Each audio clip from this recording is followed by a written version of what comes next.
All right. Welcome everyone. Thank you very much for being here. I hope you're doing well. My name is Shulom, and as part of the Cambridge University Science Policy Exchange, today I present to you a very interesting speaker, Dr. John Rosenbeek.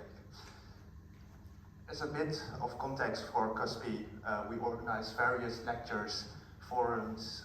We also have a science policy journal where we try to make science more accessible.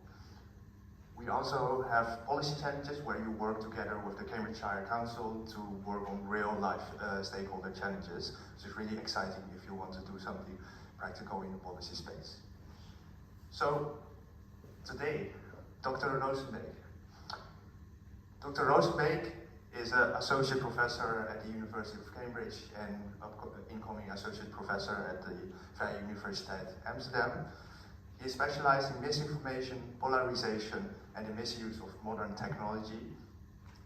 And besides that, with his 70 peer-reviewed publications and his 2 books on the psychology of misinformation and the propaganda and ideology in the Russian-Ukrainian war, he positions himself as top 1% of most cited authors in the academic world. He has also won numerous awards. Think of the 2024 Rising Star Award and the 2025 Jim Sidanius Early Career Award. Without further ado, I present to you Dr. John Rosenbeek. Thank you so much, John. Yes, can you hear me? Or can you also hear me like this if I'm not holding the thing? I try to be like very loud and obnoxious, so it's more entertaining that way. Great, let me know if I need to kind of speak up or something like that. But I wanted to kind of speak today for maybe 30 minutes or thereabouts and then have a bit of a discussion. Reason being, this is a new-ish project, meaning we have one paper that was published in December of last year, so 2 months ago or thereabouts, a bit more than 2 months. And it's unfinished. We have a lot of open questions. We're working on a lot of this stuff. I'd be curious to hear what you think, because I have some thoughts with respect to policy, right, behavioral change that we might achieve perhaps through these interventions that I've tried to concoct, but they are completely untested. And that also means that I don't know they're going to work, right? And that also means that I kind of want to kind of stress test them a little bit before I start recommending stuff to policymakers, for example, right? Because I might inadvertently recommend the wrong thing, which, you know, you don't really want to do that in most cases. Okay, to set the scene a little bit, right? You might have heard of this story from somewhere last year, late last year, from memory it was November, when X, formerly Twitter, came up with a new policy, which was they made the country of account registration publicly visible, right, to all users. So basically you could click on an account and there was a piece of information kind of somewhere where you could see, okay, this person registered their account specifically using a phone number registered in the UK or some other country, right? And what became immediately noticeable was that a lot of people, or a lot of accounts that were claiming to be especially American or British, were no such thing and were instead basically somewhere else. Basically Thailand or Myanmar or Russia were 3 kind of names that were mentioned quite a lot, but also India and a bunch of other places. That's interesting, right? And what we also saw was that these accounts were not what you might call politically neutral. Instead, they would post rage bait, if you like very, very angry, polarizing political content about MAGA, right, the Make America Great Again movement, or about Palestine or the Israeli-Palestinian conflict, or in the UK about INDIREF, the Scottish independence referendum, right? Lord knows. But they did that because, that's the problem here, there's money to be made in rage bait. So X specifically pays you as a user if you get more engagement. Right? So if you get a lot of like likes, a lot of clicks, and a lot of shares, and a lot of whatever's, right?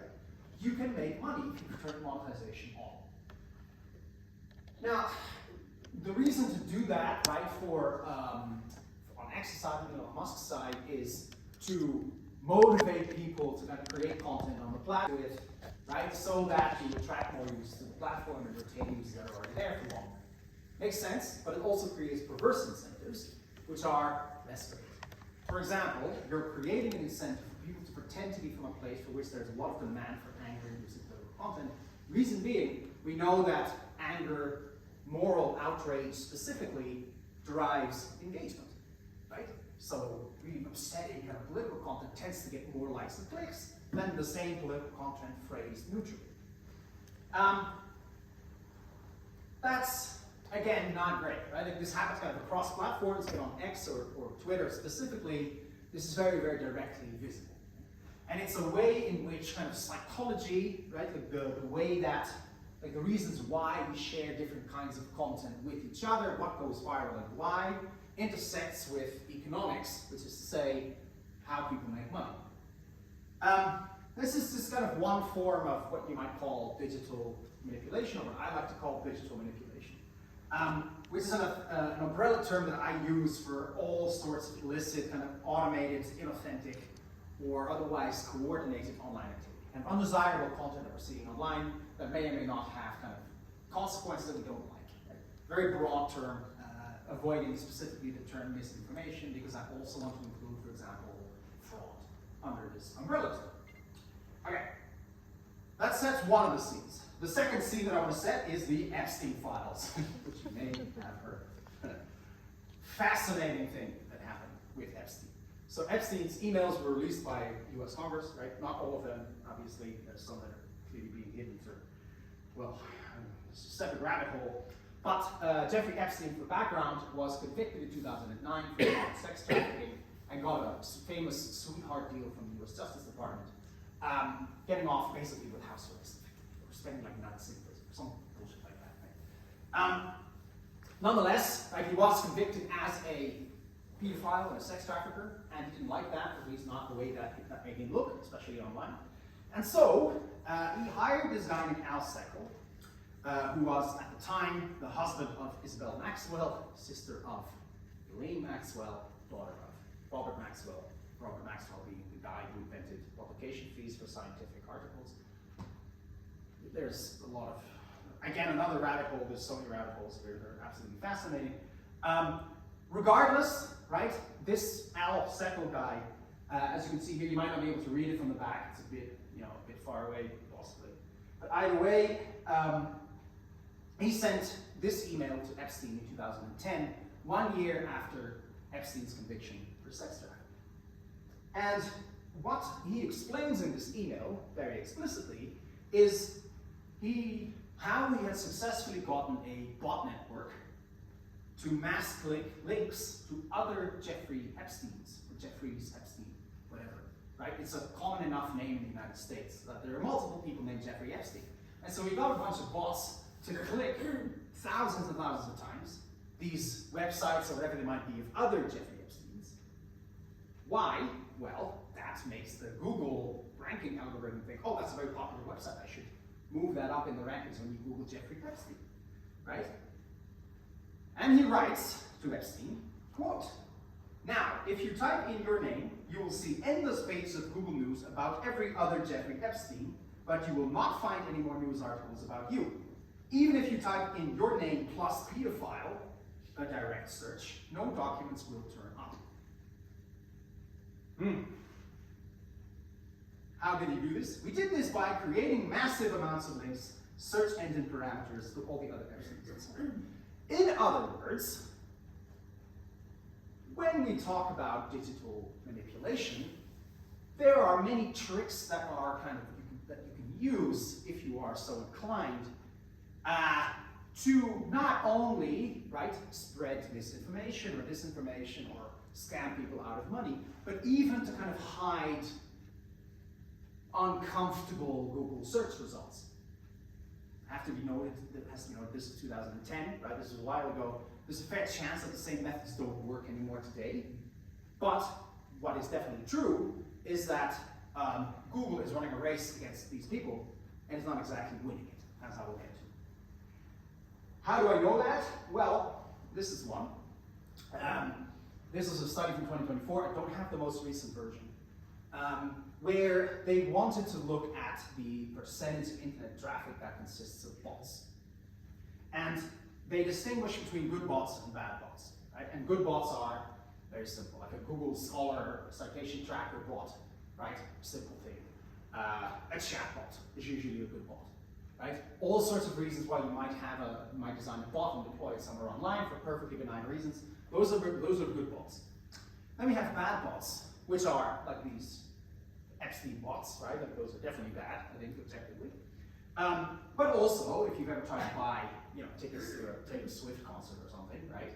And you're number 6,000 in the queue, there's a fair chance that numbers 1 through 4,000 are not real human beings, they are scalper bots, right? So these are automated programs that kind of trawl through ticket sales websites. Whoops. Why is the paper cut thing probably not constantly? Okay. Oh, sorry, my screen is bugging out. Those are what you might call bad bots, right? Social media bots that post propaganda and so on. There's a wide sort of range of use cases for these. And you can see here on the right in the pie chart, in 2024, right, 24% of internet traffic consisted of bad bots. Now that's quite a lot. But if you also look at 2021, you can see that that number has dropped from 39%, right? And the percentage of human traffic has gone up from 36% to 58%, which looks like good news, isn't good news. Why? Because we can no longer accurately detect bots as such, unfortunately. So this was a study by Phil Mentzer and colleagues, and Yang Kai Cheng, his colleague, from the University of Indiana, right? And they identified on X, or Twitter, a crypto scam network that was made up of bots. How did they do that? Well, they asked them.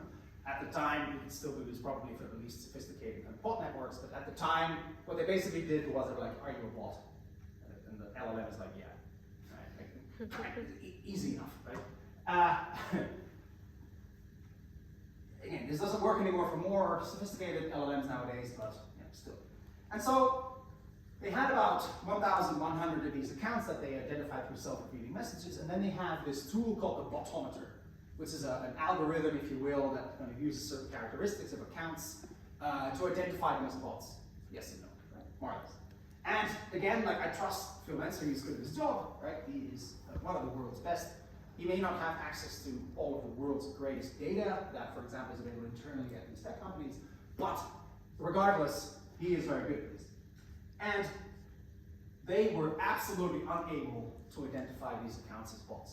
Their average accuracy in detection, which you can see here in the graph on the left, you can see 0.04, that's not a percentage, but it translates to a percentage, so that's 4% accurate, right? Meaning, in 4% of cases where they should have detected a bot, they actually detected a bot. That's not very good. That's basically random guessing. And even then, absolutely terrible. And so they note, right, they look at this kind of sophisticated bot network, not even that sophisticated, frankly, and they say, like, well, even if a human looks at these individual accounts, when inspected individually, even human experts cannot determine the bot's nature easily. Which is to say, right, with the rise of LLMs being deployed online in all sorts of online environments, they have become extremely good at disguising themselves as human, where neither humans themselves nor the algorithms that we have to detect them can really accurately say, like, this is a bot and this is not a bot. That has broader kind of economic ramifications as well.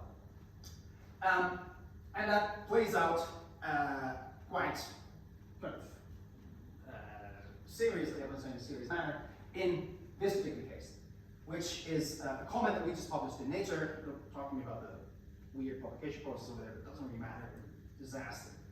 Besides the point, which is partially about survey farms. And survey farms are effectively companies that operate in countries where people generally speak good English, think India or Bangladesh, right? Where people are sort of sitting behind their computers taking surveys online, Prolific or Amazon Enter or YouGov, or all of these platforms that kind of pay people to take part in surveys, right? And they take these surveys as quickly as possible without getting caught as being inauthentic. And moreover, they disguise themselves as members of sort of populations that are in high demand on these kinds of platforms. The vast majority of studies are done in the United States. In the United States, people tend to prefer representative samples, and because there's an asymmetry in who signs up for these platforms, right? Generally speaking, this tends to be white middle-class people that do that, and people from other ethnic backgrounds or lower socioeconomic backgrounds and so on tend to sign up less for whatever reason. But either way, because these samples need to be representative, these people need to be in the sample. Therefore, if you are a person of that background and you've signed up for this platform, you're eligible for a lot of different surveys, which means you can make more money. And therefore, there's an incentive to disguise yourself as being, let's say, a 60-year-old black woman from Mississippi, which is statistically rare, right? That means, right, that there's this whole kind of economy, kind of shadow economy that has been set up to do that, who are kind of dedicated to evading detection by these platforms, which is, not easy, but they manage. And on top of that, there is a support economy that sits underneath that to automate the survey taking as much as possible. And that's a bit of an issue, right? Because that means that the entries that these people produce, if they are people, they might also be bots, right? Are effectively useless because they are not taken by real people who are who they say they are, right? And moreover, they're not actually answering these questions attentively, so in a way that we can use them in studies, right? Social science studies.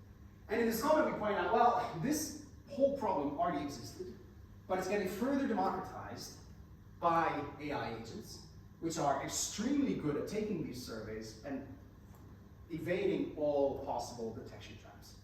Right? We are currently trying this out. We have devised a survey with all these detection traps, and to be fair, like the best bots ace all of them. So,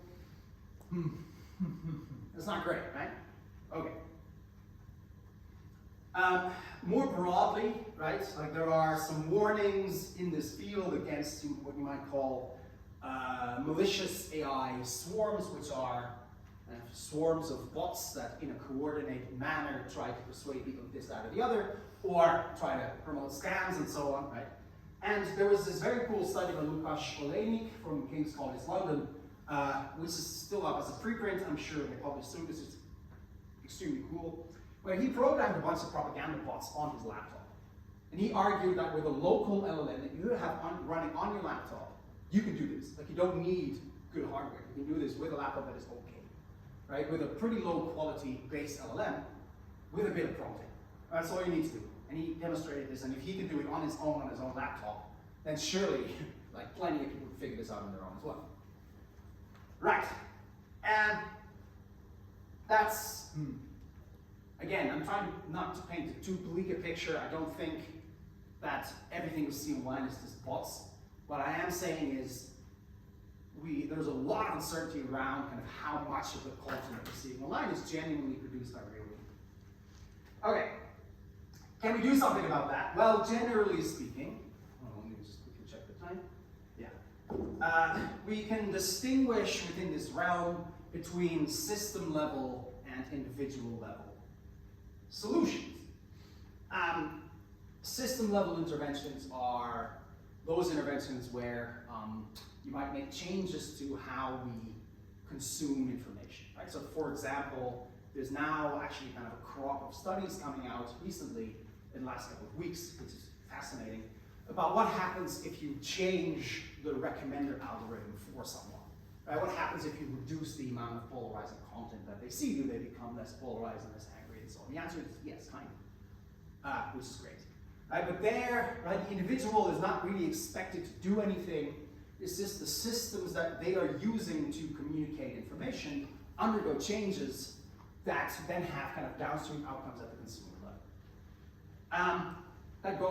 There's a broad range of solutions that might exist in that realm, right? You might think, again, the algorithms, but also the Digital Services Act and the Online Safety Act here, which promote, for example, transparency in algorithms. I personally have a background in Russian studies, so I figured I'd email Vladimir Putin and say, would you mind, please, no more, propaganda, please, you don't like it. Whistleblower. It's very unfortunate that it doesn't work that way, apparently. I didn't even get a reply. Can you believe it? I did my best in everything I wrote. Not even by a bot. Sorry? Not even by a bot. Not even by a bot. I did email like Vladimir@Kremlin.ru. Maybe that was right. It's hard to say. Either way, right, if that's my attempt at a system level solution, it's not very effective. At the individual level, right, we have interventions where the individual is expected to either learn something or change their behavior kind of voluntarily. Right, which can be they learn something or they are nudged, all those types of kind of behavioral interventions. And broadly speaking, the distinction between these two is as follows. System level interventions extremely effective, potentially, but with very, very high risks. Right? For example, with respect to how content curation happens, from the top, usually top down, who decides what kinds of content people are and aren't allowed to see, right? Hard question to solve, very, very difficult. Ramifications for things like freedom of speech. Whereas individual level interventions, no risk, at least not to, human freedom, I suppose, but also much smaller effects that disappear over fairly quick time spans. I've worked a little bit on this myself with some games that we made in the past and then the pre-bunking, sort of preemptive debunking campaign that we ran with Google. But these interventions both have kind of limitations. One is individual level interventions assume that the problem arises from a failure, if you will, of individual cognition. So we're conceptualizing, right, digital manipulation as an individual level problem, which it isn't, or at least not exclusively, because there's also all sorts of things that are happening at the top. Who designs these algorithms that are recommending all the content, all the fake news, and all the nonsense? There's also, Vladimir Putin and his buddies deliberately kind of flooding the zone with propaganda, etc. That's not my fault as an individual user, right? So you need to be careful with that. In other words, we can better look at this problem as a set of interconnected challenges as opposed to an individual level problem. At the system level, as I've already explained, right, some people and organizations deliberately produce or encourage manipulative information, and it can't really be asked to stop it. It doesn't work. And so therefore, the challenge is to find solutions that sit somewhere in between. And I'm fairly often, I would say mostly by reviewers for grant proposals and so on, lambasted for neither understanding nor respecting theory, and that is a fair charge. I accept that. So I've taken my own stab at developing a theory that I think holds up to scrutiny, which is to say I've developed this idea of a pipeline, right, between the producers of digital manipulation and their consumers. That's as difficult as my theory is going to get. I'm sorry, I can't do any better. You'll have to make do. Either way, right, the idea that we have now in this research project is to find kind of narrow parts in this pipeline and squeeze them to be even more narrow, right, and kind of squeeze off kind of this production, if you will. And the argument that we're making is that one of the narrow parts of this pipeline is this digital manipulation market, where you can buy a lot of these services that I just discussed. So if you want to have more likes for your Instagram page, right? If you want to be, if a company, you want to be more visible on Google. If you're Jeffrey Epstein, you want to be less visible on Google, right? Or if you're evil and you want to destroy democracy, then you end up here, the digital manipulation market, where you can buy services such as fake likes, comments, and so on and so on and so on, for very cheap. So these are numbers from 2023, put together by Rolf Fredheim and colleagues for NATO, and they found that for 10 euros you can buy 20 to 70,000 fake views, 2,000 to 24,000 fake likes, 600 to 8,000 fake followers, or 100 to 800 fake comments. In other words, this isn't exactly expensive. You wouldn't call this prohibitive in most ways. Even your nephew with his YouTube channel can theoretically afford something like this. That part is not great.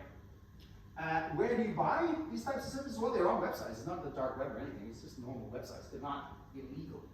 That's not the right way to put it. And so this is one of them, SMS Activate, right? Where here you can see kind of the different services that they offer and the prices for like, these are specifically account registrations. So registering an account via SMS, so text message. And interestingly, they keep blogs, meaning they don't hide their activities whatsoever. They're writing about them, and they're writing about them. Here you can see right, how to bypass Android verification or reCAPTCHA on Telegram, for example. Or bottom left, activate the love, cheap numbers for Tinder, Grindr, and Bumble. Again, right, this is what you in economics would call a gray economy. Not a black market, right? They don't offer illegal products and services, that's not how it works. The services and products are legal, but they tend to go against the terms and service of the companies, the platforms that they're selling these verifications for. So if Facebook catches you doing it, you get banned. You don't go to jail. And so to understand this marketplace, we developed the Cambridge Online Trust and Safety Index, which is a project jointly between the Judge Business School right here and the Department of Psychology further down the road. And what this does is this tracks the daily price of SMS verifications for 500 platforms in 197 countries. And these SMS verifications are a key component of fake account registrations, simply because that's the easiest way for these types of companies to mass register fake accounts.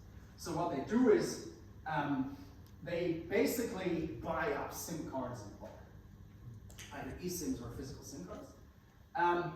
And they have these devices in their homes or in their, whatever, I guess, offices, where you can basically enter, you have like a bunch of SIM card slots, you enter a bunch of SIM cards, right? They have a little display and you can kind of register them for different types of accounts very easily, very quickly. And this market here serves as a cornerstone of the wider digital manipulation ecosystem. And so here you can see what the index looks like. This is from January, so this is numbers from last month. I can update this, but it doesn't look meaningfully different. And you can see here that on that day, the price for a TikTok account was 22 cents in the United Kingdom.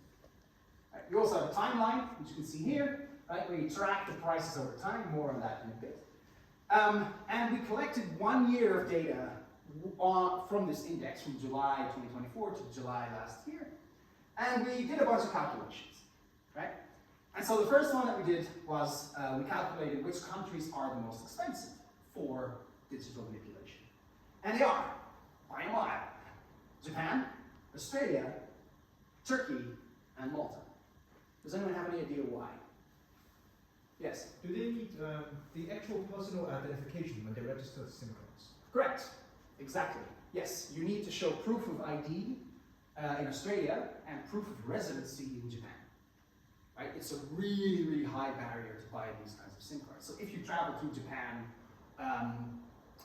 as a tourist, right, you can get an eSIM. You don't get a Japanese phone number. You get Japanese data. You do not get a Japanese phone number. It's way too expensive. And similarly, Australia, roughly the same thing. Right? And so that means that that stands in stark contrast with other countries, such as the United States, where the average price is 25 cents, UK, where the average price is 10 cents, and Russia, where until recently the average price was 8 cents. I say until recently because the Russian Federation, as of September last year, banned these services for Russian phone numbers, citing, interestingly, the risk of these phone numbers being abused for the purpose of manipulation. So the Russian Federation is very aware that this is a potential problem. Another thing, these companies, they will have like Telegram accounts and they have websites. And they write, okay, so on Telegram they exclusively communicate in Russian, and their websites are in English, but kind of crummy English. Right? Not grammatically perfect, not by a native speaker. They are written in perfect Russian. And I wonder what that means. Okay. Another thing that's quite fascinating is that out of all of the platforms, the 500 that we have in our index, X, or Twitter, has by far the most fake accounts available, even though it is not nearly the biggest platform in the world, right, with the most users. So, I think there's either like a tremendous demand for these types of accounts for X specifically, or their security measures are sort of lacking, which makes it super easy to register fake accounts on X, or both, hard to say. What we also did was we ran analyses to see what predicts the price of these SMS verifications. And as you can see here, there's a bunch of analysis that we do here, but like the one that I think is useful to focus on is SIM card price. So the higher the SIM card price of the country, the higher the cost of digital manipulation, roughly speaking. This holds under all sorts of statistical frameworks, so this is not an association that we think is tentative. This is in the data, however you analyze it, roughly speaking. And the consequence of that is, right, in the UK, you can buy SIM cards for basically nothing. Right? I don't know if when you came here with your student welcome package, you received a SIM card for free, but I did in 2016. They're like, here you go. Right? They give them away for almost nothing. And that means that even though the UK, as of July last year, banned what they call SIM farms, right, which are these machines that register these devices, what they didn't ban was the wholesale kind of selling of UK SIM cards, and you can just buy 1,000 of them and ship them abroad. This isn't exactly hard, right? And so that's why, right, you're seeing this massive kind of export, I suppose, of UK SIM cards to other countries where these companies, I guess you call them companies, are run. They use those to register these accounts. Okay. In other words, right, the UK is kind of having its lunch eaten a little bit by this market. And so one of my suggestions is also to make SIM cards in the UK more difficult to purchase, right? Maybe by making them more expensive or something else. Like, I'm not so sure if I'm a huge fan of like the ID verification thing. Then all comes with privacy concerns and so on. It's probably very difficult in all sorts of ways. But either way, right, I don't necessarily see a good reason why anyone should want to buy 1,000 SIM cards. This is, for me, this is weird. I have one, and I don't need, I maybe need two, maybe need three, okay, great. But then, like, 5, that's already getting absurd, right, for one individual. Okay. Finally, for this paper, right, we ran what's called the cumulative abnormal returns analysis, which is a method from finance that some of you might be familiar with, which is kind of used for stock trades usually, and what happens with that method is you can see, are there like abnormal spikes in a stock price ahead of a particular event, which could be a signal of, for example, insider trading. Right? That tends to be what it's used for. Like if the stock price goes up by an abnormal amount, and then ahead of, I don't know, terrible earnings report or something, then you can say, well, people started whatever, buying or selling the stock at an abnormal rate, right, prior to this event. This means that there's a sign that there's insider trading happening. And we use it for a slightly different thing, which is we used it to see, are the prices of these SMS verifications going up ahead of elections? So we had 1 year of data, and in that year there were 61 elections that were held in countries with over 1 million people. We just had to use a cutoff. We thought this was fairly reasonable, right? And we wanted to see, like, are the prices kind of spiking ahead of that? And that was the case for direct messaging apps such as WhatsApp and Telegram. But that wasn't the case for other social media apps like LinkedIn, Facebook, X, and so on, right? And the reason for that might be, well, for WhatsApp, as you can see here, right, you can immediately see the phone number. So if you get a text message like this, right, yes, привет, I mean hello, I'm British just like you, I enjoy cups of tea with milk. What weather, isn't it? And you're like, well, that's a little suspicious, right, that someone would text me something like that. I don't know who this is, right? Either way, right, if you look at the phone number, you're like, oh, well, that's +7, that's just Russia. That's a Russian phone number, right? Don't look at the avatar, that's just crying Vladimir Putin. That's besides the point, right? Ordinarily, they would disguise themselves as, not Vladimir Putin. Even if it was Vladimir Putin, they probably wouldn't say they were, I don't think he's that stupid. I think he's pretty stupid, but I don't think he's that stupid. But on WhatsApp, this doesn't work, right? Whereas on Facebook, you can't see what country someone's from, right? And what that means is that if you want to do disinformation or something like that, or spread propaganda, or use fake activity in any other kind of way ahead of these elections, because we know that ahead of elections, demand for all sorts of content goes up, including mostly political content, you can register an account on Facebook anywhere you like. You can use a fake phone number in Argentina. If you want to spread disinformation in Britain, it doesn't matter, right? Because you can't tell anyways. Not the case for WhatsApp and for Telegram, where you have to register an account locally, right, using a UK phone number specifically, otherwise it looks weird. And so therefore, right, you're seeing that effect of the increased demand for these types of services, specifically for the UK, which is reflected in the price, is our hypothesis. And you don't see that effect for other platforms. What that means is maybe it makes sense to make that policy that was tried out by X that I mentioned at the beginning mandatory, which I think is kind of privacy preserving, right? No one's going to mind that they're like, well, you register your account in whatever, some country, right? Who cares? Right? This doesn't reveal your identity in any meaningful way. But without, like, that doesn't solve the problem, really, in and of itself, but it would kind of make local policy with respect to SIM cards, et cetera, more impactful. So those are kind of the two ideas that I have as far as policy proposals go.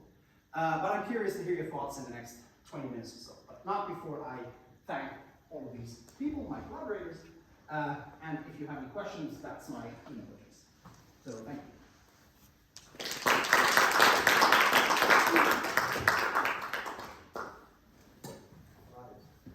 Any questions? Yeah, it was about when you mentioned that you think it's ridiculous to have thousands SIM cards for purchase. Yeah. But maybe I missed it, but for companies that's not ridiculous, right? If you're a multinational, you need to issue new phone numbers to them to use at the time. So would Yeah, you so- also tackle that? How would you sort of differentiate between those things? Yeah, I guess that's a good point. I mean, I think, like here, right, like these are just regular kind of business expenses, right? Where, like, a company that has 1,000 employees, right? If the SIM card costs 20,000 or 20 pounds, you pay 20,000. Like that sucks. But like you have 1,000 employees, you're gonna be okay, right? Whereas right now they cost whatever 10 cents or something, right? In countries like Australia and Japan, where SIM cards are very expensive, they survive okay-ish using like having much higher SIM card prices.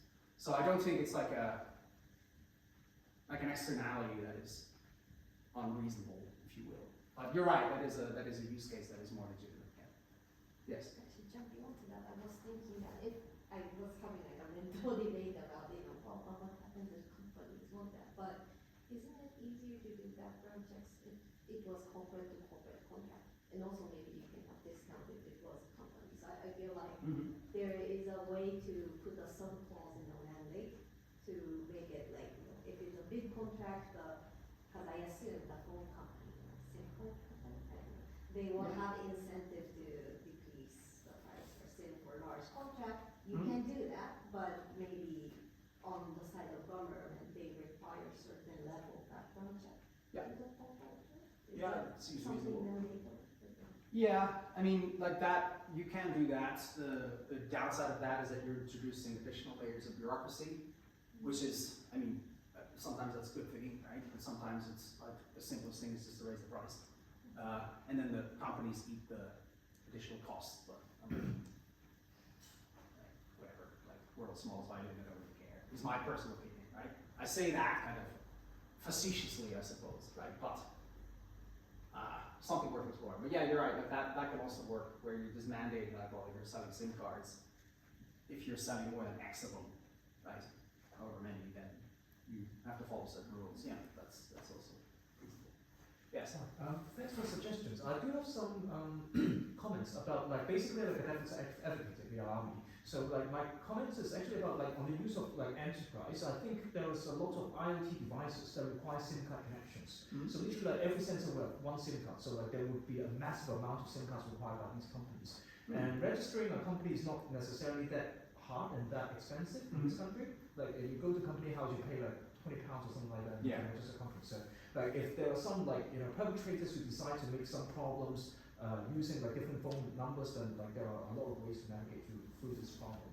And then the other problem is actually about faking phone numbers. I don't know whether you have like seen something like that. So like I've often received some like scammer phones calling from somewhere +44, so like somewhere in the UK. But then apparently they're like operators from very abroad and they're just fake a UK number. And so like I just like this is very difficult to track who they actually are, and that might also contract all the efforts that we're trying to place. Yeah, I think those are good points. I think, does anyone ever get those phone calls anymore? Because I used to. I think it ended kind of with COVID, weirdly. With like, you get a phone call and like, it's just a random UK phone number and they ask you like if you were ever in like a car crash that wasn't your fault, right? It's the most bizarre thing. You're like, no, not really, and then they hang up, right? I don't really know what that scam's about, to be honest with you. I know it's a scam. I just don't know why they ask me that, right? Strange, but yeah. The funny thing is, those are usually, at least in my experience, they were people from Britain with British accents from various parts of the country. Are they not known in their legal? Sorry? Are they not known in their legal terms? Yeah, Like in maybe. the US, because it matters like in the US. Yeah, could be. Yeah, I honestly Trying don't to get know. them to take someone else to court. Yeah, could be that. Yeah, it's a possibility, something like that. But I don't think that's like maybe that's not a phone kind of number related scam specifically. It's more like a different kind of scam. Yeah. Yeah. So about the IoT thing, yeah, that's. I hadn't thought of that, to be honest. That your fridge, which now needs a SIM card to, you know, tell you the temperature or something. I don't know. Seems odd that would be necessary, but that's sort of, I suppose, a broader discussion about the Internet of Things. Either way, right, there too, I think it's worth looking at, let's say, Japan and Australia, like how are they managing with this, because they don't seem to suffer, again, meaningfully from having very expensive SIM cards. Or maybe they don't have the Internet of Things, in which case, not having it also seems survivable, I guess. Yeah.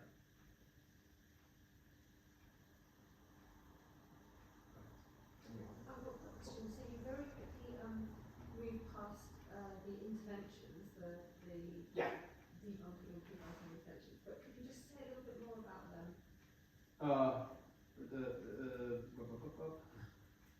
Sorry, Yeah, these ones. this.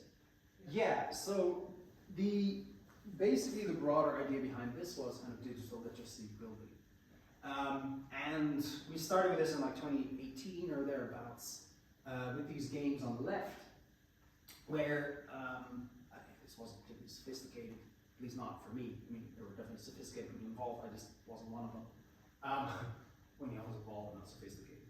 Which is to say, we built these games where you're kind of playing a role as a bad guy. So your job is to spread misinformation, let's say run a fake news website.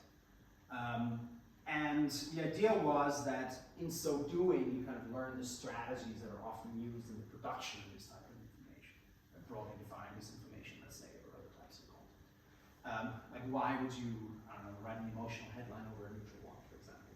What's the use of a conspiracy theory? Right? How do you defend yourself against attacks? And so, like a lot of the research that we did initially was kind of focused on kind of figuring out how well that works. Like, what can you teach people with these methods, and how long does that effect last? What do you need to do to kind of optimize learning, if you will? And then on the right, we have this campaign that we did with Google, where we rolled out some short videos that we've made, kind of humorous videos about particular types of manipulation on YouTube, and looked at whether that would meaningfully improve digital literacy broadly defined. Is that helpful? Yeah. You have a last question, then. Yeah, thanks for the talk, it was very interesting. Thank you. I was going to ask, I don't know how recent the change in policy for X was, but have you seen the price go up regarding? No. No. No, I haven't seen it go up, which is interesting. It's also true that like there's a lag, and one really annoying thing is in mid-January, so last month, a couple of the providers that we used to create the index, so we had 4, and 3 of them went offline. And I think like we were suspicious that it's kind of a reaction to the publication of the paper, but they just went completely offline, like meaning their websites are gone. So we're a bit confused as to where they are. So now we've made changes to the index to work with different providers, which is fine, but it also means that like before and after data becomes uncomparable, right? So that's really, really annoying. So basically starting from scratch, which absolutely sucks. But in the, let's say, month and a half that we have where the data is still available, right, between, let's say, November when X did this and January, there was no meaningful kind of, at least, like, there's variation there, there's tremendous amounts of variation, but it's noisy. And so it's not possible for us, we don't have enough data to really demonstrate like there's something happening there. You need like longer time spans. But yeah, good question. I have a small correction and a question. Yeah. The like second slide about the Epstein bots. I think the bots is referring to the bots owned by Google that crawl through websites. So they still, so Seco or whoever makes a bunch of fake websites that point to a bunch of Jeffrey Epstein articles. Yeah. Not about the obvious Jeffrey Epstein. And then Yeah, the bots yeah, he refers to at the start are bots owned by Google, like legitimate bots. That Right, I see. Yeah, that's fair. Okay, Yeah. fair enough, good point. And then my other question was, with the index, how do you know that the numbers that are being sold or the verifications aren't the same product? As in, you're one person or one company that has 30,000 verifications to sell, and you make 5 different websites that all do the same thing with slightly different branding in various countries or for Yeah. various markets. Is Yeah. is there a way to even tell that they're not? It's not 5 websites all selling the same 30,000 SIM cards, or whether it's actually 150,000 different. Yeah, so two things about that. One is, so we started with like 17 different providers that we could find, and then we whittled it down to like 4 that we eventually included in the index, which took the average. Oh, I see. And one of the criteria was, can be a clone of another website. So that does happen, Okay. right? Like where you see they have like exactly this, they're basically offering exactly the same services, exactly the same, whatever numbers of verifications available, etc. And so they're just the same thing, right? And you know kind of that that's the same company. So we selected 4 that we're sure are sufficiently different enough, meaning not only do they have different numbers, but they have different kind of changes in frequencies kind of day by day, right? And so they might still be the same people running them, but we're fairly sure that they're independent kind of providers, if you will. There is a lot of variation there that is really important. So for example, one provider we're fairly sure only offers registrations using physical SIM cards, and the others also have eSIM verifications. The difference between the two being the success rate for physical SIM cards is way higher. It's like 100% or nearly. And for eSIMs it's like 20, or like anecdotally it's very low. And that means that like, these platforms have like security measures in place, and they know if you're registering an account using an eSIM, right? Like they know this from the metadata more than likely with respect to their two-factor authentication, right? And if they know that it's an eSIM, they're like, and they are more likely to ban you or at least not let your account go through, right? So we ran a bunch of separate analyses for the high quality verifications, right? And so we found some slightly different patterns there, but broadly speaking, the patterns hold up. And the second thing, like you're making a good point with respect to the availability. So what happens is like these stocks deplete over time and then are kind of topped up in one go. So you're seeing kind of this kind of type of movement happening, right? In terms of the number of stocks.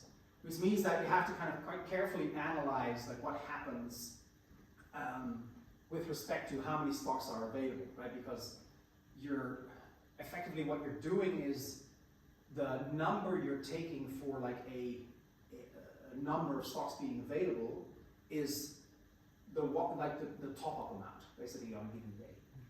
Does that make sense? Yeah. Yeah, so it gets mathematically fairly complicated, but that's sort of the best way to do it is that data. You had a question for a while, so. Thank you. So this is more, so what you're talking about now is it's relating to sort of the interaction with humans on the internet. But in the coming years, it is expected that it will be more agentic AI also navigating the internet. What new challenges will arise when sort of bots try not to manipulate people, but to manipulate agentic AI bots, which will then feed information to people which is wrong? Yeah. What new challenges will come and how can we face them, do you think? But I hope they train themselves into idiocy. That'd be really funny. Where they just train on like their own like AI generated data effectively, and they just become really stupid. that'd be hilarious. But like, that's only because I think, I suppose as a general kind of way I look at this is I'm not a big believer in transformer models specifically being all that great. And I think agentic AI is just transformer models with fancy kind of browser plugins, right? And they are definitely more than like, you know, content summarizing. They do more than that. They're pretty good at some tasks, but the tasks are pretty well defined. And other tasks they're terrible at, and they continue to be terrible at, despite Sam Altman's, you know, and annoying. Sorry, Sam Altman. Shouldn't have said that. So I think like my optimistic scenario for this is actually on the human side, which is, and you're kind of already seeing it a little bit, as this is the first year that social media use worldwide has gone down. People kind of just be like, I'm kind of done with it. Like, I don't know, like none of these people are real, or most of them aren't. And like the stuff that is real is sort of just engagement farming, kind of. And I'm kind of tired. I notice this myself that I'm tired of it, right? So I'm not on X because I think it's, you know, very charged in a million ways, and I'm not interested in it. Right? I am on LinkedIn, but like I log in maybe whenever I publish a paper, and I'm like, here's my paper, and then I log out. Right? And that's it. And I'm pretty happy with that life. That I have a horrible YouTube algorithm, but that's perhaps a separate story. Right? But like that is kind of the optimistic side, if you will. I'm completely speculating here. I don't actually believe that human behavior works that way, where like we're all collectively deciding that fuck it, I'm leaving. It doesn't really work that way. But it would be nice, I think, if customers collectively said, you're not really offering a great product. I don't really want to do this, so I'm going to go somewhere else. I'm going to go outside and touch grass and play football or something. Good. More specifically with respect to the technology question, right? Honestly, like I think the potential for agentic AI to take over some specific human tasks is there, but I don't think that constitutes like a revolution in like making massive changes to what we're able to do, what we're able to automate that we weren't able to automate before. I think the automation is roughly in the same realm as what we were doing previously. It's just that it sort of democratizes some of it. It makes it really, really easy to automate what previously was automated using scripts. So you needed a bit of programming knowledge and like all that stuff, right? You needed to understand how GitHub's tree graph theory stuff works, basically. And then you can run a script, and you can run that script well in your browser, whatever. Like you need a bit of knowledge for that, right? And now with agentic AI, you pay ChatGPT, whatever, $20 a month, and you can use their agent, right? And it will do it for you, and it's not hard. So it kind of democratizes that part. And that increases kind of the access to like a broader public, if you will. And that's kind of where I'm a little bit kind of concerned that we are kind of mixing easily accessible tech with kind of perverse economic incentives. But like, I don't think that like they're hyped up to kind of do stuff automatically. Let's say tell it like buy me a plane ticket and then it'll do it for you. It's not very good at that yet. Maybe it will be, but like there's this cool website called the Remote Labor Index. I don't know if you've seen it, which is a website where they run like kind of new benchmark tests for LLMs for kind of automating human tasks, sort of practical and useful human tasks. And the best model in the world can do this in 3.5% of cases. Meaning 3.5% of tasks that humans can do with relative ease, right, are fully automatable by AI. And all the others it screws up to a meaningful extent. So I don't think we're there, really, we're anywhere close. And that's also why I don't think transformer models are kind of the way forward if we want to really reach like this, whatever, agentic AI utopia, I suppose. Again, you can tell that I'm a little bit skeptical. I'm no more skeptical than Donald Trump, for instance, like the Facebook AI guy. Right? So, is that helpful? I think in part, but yeah, of course I always have my skepticism around the capabilities of transformers at this point, but if you still, even if they're not necessarily good at like complex tasks, I think it is feasible that maybe some simple tasks with high social impact can be automated. This could be something like, indeed, as you said, buy this painting from me, or for example, I think it's quite feasible that people get a personalized news feed which is generated by AI, Yeah. which just scrapes the web, which is, I think, not infeasible with current transformer models, but does have a huge impact on information consumption. Mm-hmm. And if you then have, on the other hand, a bad actor who can convince the LLM that this fake news article is actually a real news article, Yeah. shouldn't policymakers be more anticipating of this sort of dynamics? And what do you think is different from how it's going to happen? Yeah, I mean, so I think rather than looking to like the imagined kind of future capabilities of transformers, right? We're better off looking at what like affordable models are doing nowadays, or small models that you can run on your laptop, which are bound to improve by some amount, but probably not massively. And for that, like as I mentioned with the paper by Olenek, right, like the propaganda bots paper that he brought on his laptop, like there's definitely a use case there, right? But it's a I think it's a, again, kind of the same point that I was making before. We're democratizing kind of tasks that are already sort of semi-possible, like news aggregators already existed, Yeah. right? And like scam bots and propaganda bots and so on already existed. They're just a bit more sophisticated, they're a bit more coordinated, and they're just a bit easier to program and easier to run. And so like some steps in that kind of system kind of become more accessible, but also kind of slightly better, easier to automate. And like now you have a bot that can not only post, but also reply to people and all that kind of stuff, right? So it's definitely better than it was before.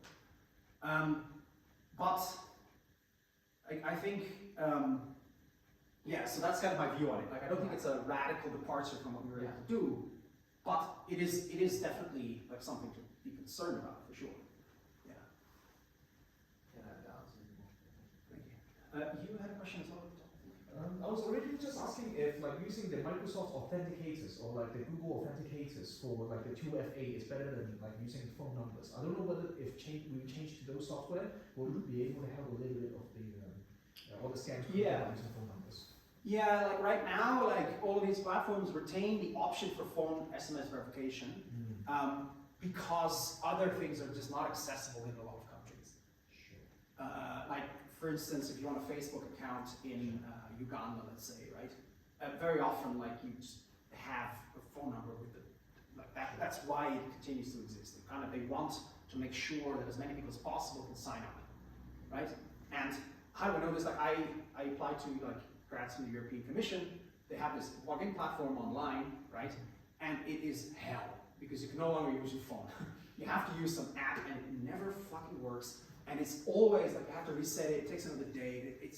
It's a disaster, right? What I just want is for the damn thing to send me an SMS code on my phone, right? I know that's what I want, and I don't have that option in some cases anymore, and it's just worse. It's objectively worse.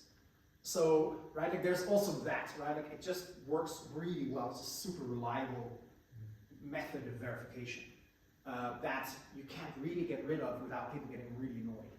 But, and that's why it continues to exist, right? So they are basically taking the path of least resistance. And that's why you have this kind of SMS verifications economy. But there's other methods of verification as well that are feasible through these kinds of manipulation markets, but they're much more bespoke. And you tend to see them at the level of like when you buy an account, right? Which is different from like verifying an account, right? Because you can buy an old account, for example, like a 10-year-old Facebook account. Like those are also for sale, right? And those are much more kind of customized.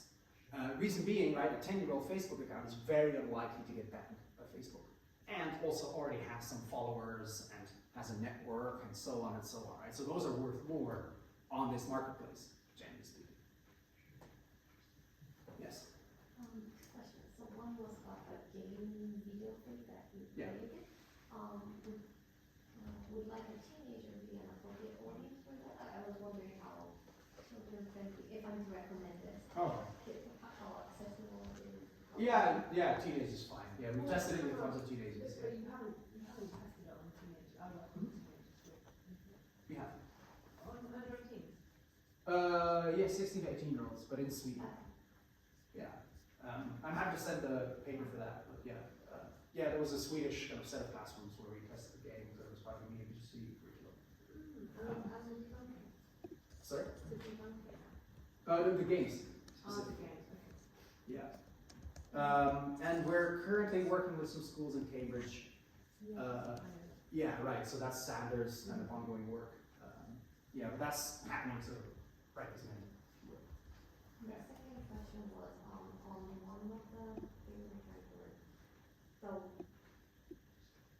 the data was showing how it's hard to pick up whether it's bought or not by photometer.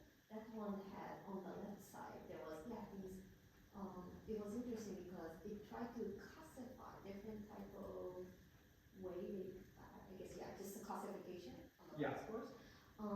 Is there like a general change in trend in terms of like the content of the misinformation? I'm personally particularly interested in like science medical misinformation, Mhm. but that may or may not be different from political misinformation or scam misinformation. Do Yeah. you see trend on changing content of these misinformation over the years? In terms of the content that's produced by bots, or Yes. I don't know. All what I do know is